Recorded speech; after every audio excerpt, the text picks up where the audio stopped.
दिले कोणी प्रार्थीला वाचूनी आला सिगा प्रार्थीला वाचूनी आला सिगा प्रार्थीला वाचूनी आला सिगा म्हटले तुला इथं कोणी बोलवलं आणि ऐका निळोबाऱ्या काहीतरी खाऊन घ्या काहीतरी पिऊन घ्या निळोबाऱ्या देवाला म्हणता देवा अरे तू माझी इतकी समजूत घालतोय ना मी तुला बोलवलंच नाही आणि मुळात मी तुला ओळखतच नाही हा अधिकार संतांचा होता निळा म्हणे आम्ही नोळखी जो देवा आणि तुका याचा दावा करीत असो काय म्हणतात निळोबाऱ्या अरे देवा मी तुला ओळखत सुद्धा नाही असं आपण देवाला म्हणू शकतो का नाही देव आपल्या करता येणार नाही कारण आपली भक्तीच तितकी नाही ही भक्ती निळोबाऱ्यांची होती कसे तरी निळोबाऱ्या ऐकत नाही 30 दिवस झाले 40 दिवस झाले आणि 42व्या दिवशी पांडुरंग परमात्म्याने आज्ञा केली जा तुकोबाऱ्या निळोबाऱ्यांकरता खाली जा आणि निळोबाऱ्यांना भेटून या 42व्या दिवशी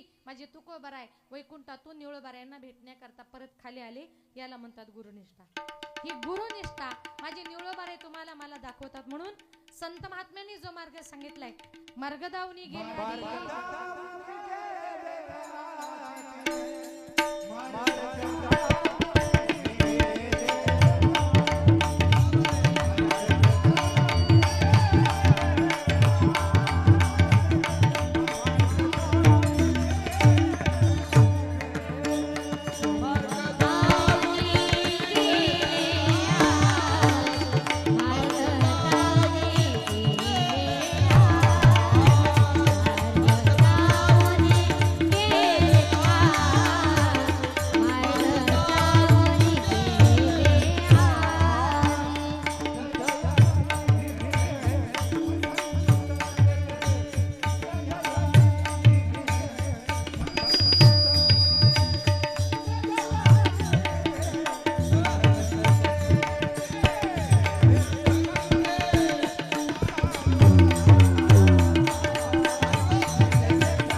न पडे गुंता कोठे काही संतांनी जो मार्ग सांगितला वेद मार्गे मुनी गेले त्यांचे मार्गी चाललो ज्या मार्गाने संत महात्मे गेले ना त्या मार्गाने तुम्ही जाण्याचा प्रयत्न करा माझे निळोबारे म्हणतात संतांनी दाखवलेल्या वाटेने जर गेलात जीवनाच्या वाटेवर वाटचाल करताना तुम्हाला कुठल्याही प्रकारचा गुंता पडणार नाही अभंगाचे प्रथम केनी पाया वाट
उल्लंघिला माया घाट. निळोबारे म्हणतात माझ्या गुरुनी तुमच्या माझ्या सर्वांकरता ही परमार्थाची पायवाट सोपी केली पायवाट. मग ही परमार्थाची पायवाट संत महात्मे तुम्हाला मला प्रत्येकाला दाखवण्याचा प्रयत्न करतात. म्हणून संतांनी सांगितलेल्या मार्गाने जाण्याचा प्रयत्न करा. काही लोक जीवनामध्ये कधीच कोणाचं ऐकत नाही हो. एक दिवस एक बाई ब्राह्मणाकडे गेली, ब्राह्मणाला सांगितलं मला जरा सत्यनारायणाची पूजा करायची, काय लागेल. ब्राह्मणाने तिला सगळी यादी तयार करून दिली. जाताना सांगितलं बाई सत्यनारायणाची पूजा करायची म्हटल्यानंतर लक्ष्मी नारायणाचा जोडा असावा लागतो. तिने सांगितलं माझे पती तर परदेशात राहतात. ब्राह्मणाने सांगितलं बाई तुम्हाला पूजा करता येणार नाही, तुम्ही दुसरी जोडी बसवा. ती म्हटली असं कसं, खर्च मी करणार, पूजा मलाच करायची. ब्राह्मण म्हटले बाई तुमचे पती नाही, तुम्ही पूजा करू शकत नाही. ती बाई जरा पुढची हुशार होती. पुढची हुशार कळतं ना, त्या पुढच्या हुशार बाई ती काय म्हणते माहितीये, माझ्यासारखी शहाणी आपल्या सगळ्या हिंगण गावात नाही. ते कुणाचंच ऐकत नाही. ती ब्राह्मणाला म्हटली पुरुष लोक कसे, एखाद्या पूजेला जर बसले आणि तिथे जर त्यांची बायको हजर नसेल तर खिशामध्ये बायको म्हणून काय घेऊन बसता हो पुरुष मंडळी.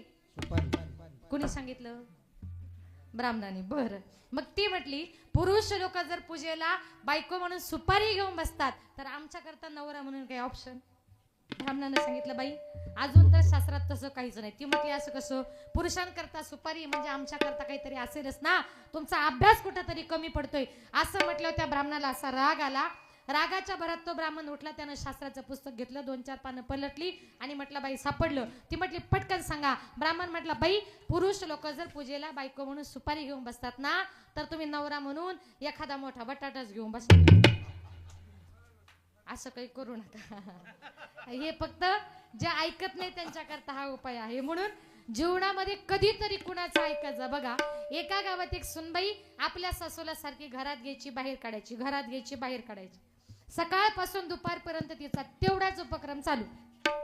एक मातृभक्त गेला आणि म्हटला बाई अहो सकाळपासून मी तुमची गंमत बघतोय, तुम्ही तुमच्या सासूला घरात घेता बाहेर काढता, घरात घेता बाहेर काढता, अहो किती सासूला त्रास देता. ती म्हटली मी अजिबात सासूला त्रास वगैरे देत नाही. अहो मग सकाळपासून करता काय. ती म्हटली मी व्यायाम करते, व्यायाम. तो म्हटला असं सासूला आत बाहेर काढून नवीनच व्यायाम. ती म्हटली खरं सांगू का दादा, मी रामदेव बाबांची कट्टर भक्त आहे आणि मी सकाळी उठले का टीव्हीला पहिले रामदेव बाबांचे योगासन लावते आणि त्याच्यात रामदेव बाबांनी असं सांगितलंय सासको अंदर लो सासको बाहेर छोडो, सासको अंदर लो सासको. आता रामदेव बाबा काय म्हणतात, सासूला आत घ्या बाहेर काढा. ते म्हणतात बाबा न श्वास घ्या श्वास सोडा. म्हणजे तुम्ही त्याचा गैरअर्थ करत असाल तर त्याला बाबा तरी काय करतील. म्हणून जीवनामध्ये जर तुम्हाला काही कळत नसेल तर दुसऱ्याला विचारा.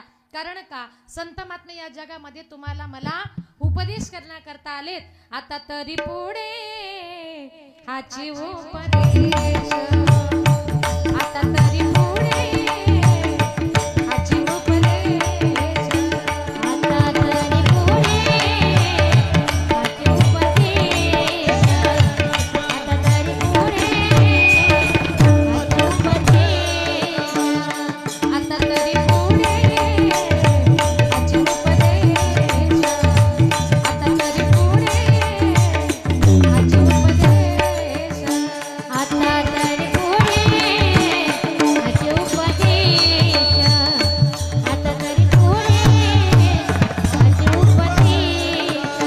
नका करू नाचा आयुष्याचा, नका करू नाचा आयुष्याचा. सकाळच्या पाया माझ्या दंडवत, सकाळच्या पाया माझ्या दंडवत. नका करू नाचा आयुष्याचा, नका करू नाचा आयुष्याचा. सगळ्यांच्या पाया माझे दंडवत, सगळ्यांच्या पाया माझे दंडवत, माझे दंडवत, माझे दंडवत. आता तरी पुढे हाची उपदेश. इथून पाठीमागे नसेल केलं देवाचं चिंतन संत महात्मे म्हणतात इथून पुढे तरी करा. कारण त्या नाम चिंतनाच्या जोरावर निळोबाराय म्हणतात माझ्या गुरुने काय केलं माहितीये, उल्लंघिला माया घाट. माझ्या गुरुनी मायेचा घाट पार केला. बघा, कुठलाही रस्ता म्हटला, कुठेही जर जायचं म्हटलं तर एखादा अवघड घाट पार करून यावा लागतो. आता मुंबईवरून तुमच्या इकडे यायचं म्हटल्यानंतर आम्हाला खंडाळा लोणावळ्याचा मोठा घाट आहे. असे महाराष्ट्रामध्ये अनेक मोठे मोठे घाट आहेत. तसं वारकरी संप्रदायामध्ये घाट आहे तो मायेचा घाट. माया या शब्दाचा अर्थ काय? मा म्हणजे नाही आणि या म्हणजे जी अस्तित्वात नाही अशी ती माया. माया म्हणजे वांजेच्या मुलासारखी, माया म्हणजे सशाच्या शिंगासारखी. माया नावाची गोष्ट दिसत नाही पण तिने अनेकांना फसवलं. त्या मायेमुळे माझे भगवान महादेव एक दिवस जंगलामध्ये तपश्चर्या करत होते आणि जंगलामध्ये तपश्चर्या करत असताना त्या मायेनं भिलिनीचं रूप घेतलं. ती लाकडे गोळा करण्याकरता आली आणि ज्या वेळेला भगवान महादेव तपश्चर्या करत होते त्या भिलिनीला बघितलं, तपश्चर्या सोडली आणि भगवान महादेव त्या भिलिनीच्या मागे पळत सुटले. मायेनं पहिली धडक कुणाला मारली माहितीये? धडक मारिली मारिली मारिली शंकरा, धडक मारिली मारिली मारिली शंकरा, धडक मारिली मारिली मारिली शंकरा, धडक मारिली मारिली मारिली शंकरा. गेला ब्रह्मयाचा ब्रह्मयाचा ब्रह्मयाचा मातेरा, गेला ब्रह्मयाचा ब्रह्मयाचा ब्रह्मयाचा मातेरा, गेला ब्रह्मयाचा ब्रह्मयाचा ब्रह्मयाचा मातेरा, गेला ब्रह्मयाचा ब्रह्मयाचा ब्रह्मयाचा मातेरा. चंद्रासी चंद्रासी चंद्रासी नरारा, चंद्रासी चंद्रासी चंद्रासी नरारा, इंद्र चंद्रासी चंद्रासी चंद्रासी तारा, इंद्र चंद्रासी चंद्रासी चंद्रासी तारा. लावी लाजने लावी लाजने लावी लाजने कामला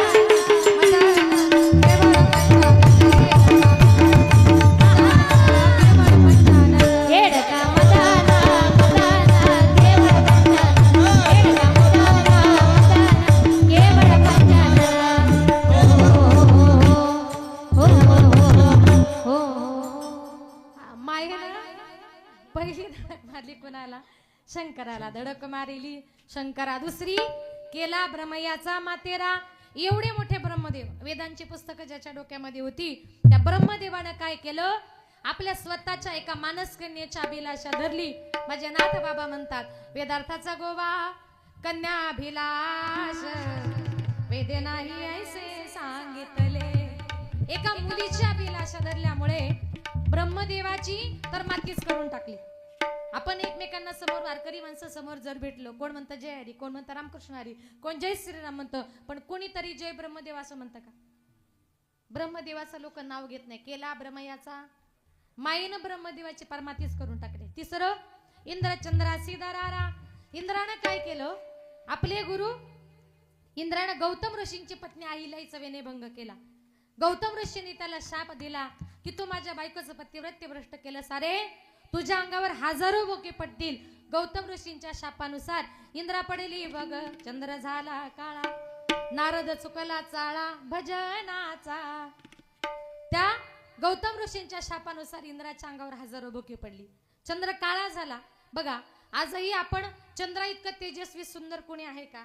इतका तेजस्वी सुंदर चंद्र पौर्णिमेच्या दिवशी इतका सुंदर दिसतो.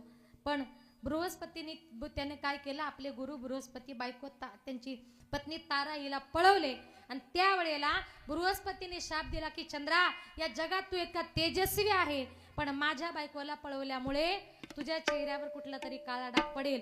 आजही चंद्राच्या तोंडावर काय आहे? काळा डाग आहे. चंद्र झाला काळा, बृहस्पतींच्या शापाने चंद्र काळा झाला. नारद चुकला चाळा भजनाचा. रात्रंदिवस नारायण नारायण म्हणणारे नारद मुनी, त्यांना सुद्धा मायेने पछाडलं. एक दिवस भगवान श्रीकृष्णाच्या जवळ गेले. नारायण बोला नारदजी, काय काम काढलं? काही नाही देवा, थोडंसं प्रायव्हेट आहे, माणसात नको, जरा बाजूला चला. बाजूला गेले. बोला नारदजी, काय बोलायचंय? काय नाही देवा, किती युग झाली एकटाच फिरतोय, आता असं वाटतं थोडे दोनाचे चार हात झाले पाहिजे. लक्षात आलं का तुमच्या? दोनाचे चार हात झाले पाहिजे असं वाटतं. मग देव म्हटले, नारदा त्रिभुवनात फिरता, एखादी कुठे बघून ठेवली का? नाही देवा. अहो लग्न करायचं मग तर म्हणतं मग एखादी बघायची ना. अरे बघायची काय गरज आहे? म्हटले का? तुझ्या आहे ना म्हटले 16,108. मग काय करू? त्याच्यातली एकच मला दे. काय? देवाच्या लक्षात आलं याला मायेनं पछाडलं. कुठली पाहिजे? मग ते म्हटले जी पाहिजे ती घेऊन टाक. मग देवानं सांगितलं जिच्या जवळ मी उभा नसेल ती बायको तुला बिनधास्त घे. नारदाला आनंद वाटला, मला देवाची बायको मिळणार. नारद मुनी या मालातून त्या माला जे पळत सुटले ना, 16,108 बायकांजवळ भगवान श्रीकृष्ण परमात्मा उभे होते. पश्चाताप झाला, अपमान झाला, पळत गेले, गंगेमध्ये बुडी मारली तेव्हा नारद होते आणि पाण्यातून वर आले तेव्हा डायरेक्ट नारदीच झाले. श्रीचं रूप आलं आणि मग श्री, कारण देव म्हटले तुला बायको पाहिजे होती ना, माझी बायको पाहिजे होती ना, अरे आता तूच बाई हो. नारदाची नारदी केली. पुढे लग्न होऊन त्या नारदीला 60 मुले झाली. 7 नाही 60, 6 60 मुले झाली. पावडर टिकली, आंघोळ कपडे करता करता 60 मुलांचं बघता बघता नारदीला भजन करायला वेळ राहिला नाही, म्हणून नारद चुकला चाळा भजनाचा. आता ऐका, मायेमध्ये महादेव फसले, ब्रह्मदेव फसले, इंद्र फसला, चंद्र फसला, नारद मुनी फसले, सगळेच फसले. पण निळोबाराय म्हणतात माझ्या गुरूंनी मात्र काय केलं माहितीये? उल्लंघिला. माझ्या तुकोबरायांनी त्या मायेचा घाट पार केला. अहो तुकोबरायाने सुद्धा त्या मायेनं फसवण्याचा प्रयत्न केला. एक दिवस जिजामाता घरात नव्हती आणि ती एक गावातल्या लोकांनी एक वेश्या तुकोबरायांच्या घरामध्ये सोडली. तुकोबरायांच्या जवळ गेली, नाना तऱ्हेचे चाळी करू लागली. तुकोबराय देवपूजा करत होते आणि ती वेश्या तुकोबरायांच्या जवळ येताच तुकोबराने तिला हात जोडले, तिच्या पाया पडले, सांगितलं जाई हो तू माते नकरी सायास, आम्ही विष्णुदास तैसे नोहे, आम्ही विष्णुदास तैसे नोहे, आम्ही विष्णुदास तैसे नोहे. काय सांगितलं? जाई होती माते, अगं माते तू विनाकारण कष्ट करू नको, तू कितीही जरी काही केलं पण आम्ही त्या मायेच्या पाय पसाऱ्यामध्ये फसणार नाही. तुकोबरायांना सुद्धा त्या मायेनं फसवण्याचा प्रयत्न केला, पण निळोबराय म्हणतात माझे गुरु त्या मायेमध्ये फसले नाही, तर उलट माझ्या गुरुनी काय केलं? उल्लंघिला माया घाट. माझ्या गुरुनी तो मायेचा घाट पार केला. साधकांनी निळोबरायांना प्रश्न केला, निळोबराया तुमच्या गुरुनी हा मायेचा घाट पार करण्याकरता नेमकं केलं तरी काय हो? तर निळोबराय म्हणतात माझ्या गुरूंनी रात्रंदिवस हरी आठवला, नुसता आठवला नाही तर त्याला हृदयात नेऊन साठवला. अभंगाचे दुसरे चरण. जीवे हरी आठविला, जीवे हरी आठविला, जीवे हरी आठविला,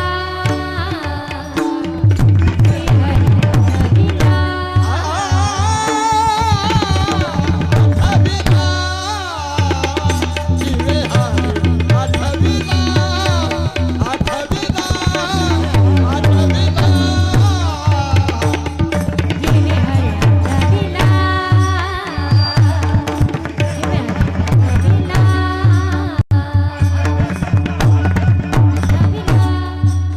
जीवे हृदय साठविला, जीवे हृदय साठविला, जीवे हृदय, जीवे हृदय साठविला, साठविला, साठविला, जीवे हृदय साठविला, साठविला, साठविला, जीवे हृदय धरिला, जीवे हृदय धरिला, जीवे हरी आठविला, जीवे हरी आठविला, आठविला, आठविला.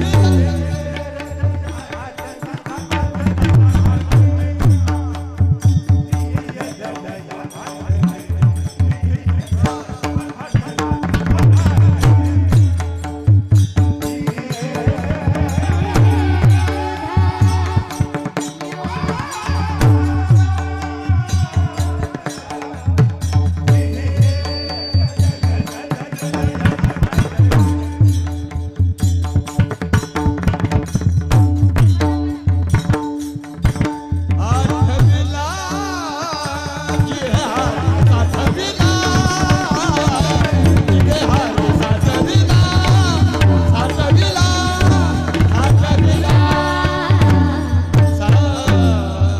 साठविला. वा वा वा, काय छान म्हटले, काय वाजवलं. दुसरं कोणी वाजत असतं तर वाजवलंच नसता. सगळ्या आडव्या चाली म्हणतात. वा वा वा. जी हरी आठविला, हा अजून ते सोने बरोबर. जिवे हृदय धरीला निळोबारे म्हणतात माझ्या गुरुनी हरी आठवला. नुसता आठवला नाही तर त्याला हृदयामध्ये जागा दिली. म्हणून आपल्या हृदयामध्ये जागा द्यायची, माझ्या भगवान परमात्म्याला जागा द्या. म्हणून संत महात्मे म्हणतात आपण आपल्या हृदयामध्ये संसाराला प्रपंचाला जागा देतो, पण या हृदयामध्ये संसाराला प्रपंचाला जागा देण्यापेक्षा भगवान परमात्म्याने आपल्या हृदयामध्ये जागा द्या. कारण का या जगामध्ये माझ्या भगवान परमात्म्याने आपल्या भक्ताच्या उद्धाराकरता अनेक प्रकारचे अवतार घेतलेले आहेत. बघा, ज्या वेळेला कलियुगामध्ये माझ्या भगवान महादेवांचा अवतार झाला तेव्हा या कलियुगामध्ये अनेक प्रकारचे राक्षस माजलेले होते आणि त्या राक्षसांचा नायनाट करण्याकरता आमच्या भगवान देवादिदेव महादेवांनी संपूर्ण महाराष्ट्राचं कुलदैवत असणाऱ्या श्री खंडोबा देवाचा अवतार घेतला. आणि तो देव आपल्या भक्तासमोर कसा आला? शिवावतारी मार्तंड मल्हारी, शिवावतारी मार्तंड मल्हारी, मनात ठेवून बानुला. क्या बात, क्या बात. त्याच मारून घोडाला निघाला बानुला, त्याच मारून घोडाला निघाला बानुला. त्याच मारून घोड्याला निघाला बानूच्या वाड्याला, त्याच मारून घोड्याला निघाला बानूच्या वाड्याला. मार्तंड मल्हारी, शिवावतारी मार्तंड मल्हारी, मनात ठेवून बानुला. क्या बात, क्या बात. त्याच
तर एक तरी आंबाबाई येईल.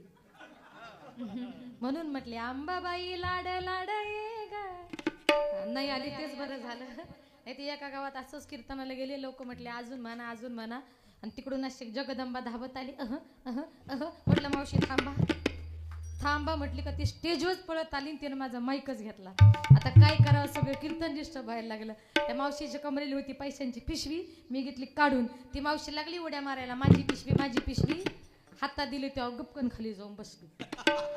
अंगातलंच गेलं. भगवान परमात्मा आपल्या भक्ताच्या उद्धाराकरता या जगामध्ये अनेक प्रकारचे अवतार घ्यायला तयार आहे. आणि म्हणून संत महात्मे म्हणतात, या हृदयामध्ये जागा द्यायची, माझ्या भगवान परमात्म्याला जागा द्या.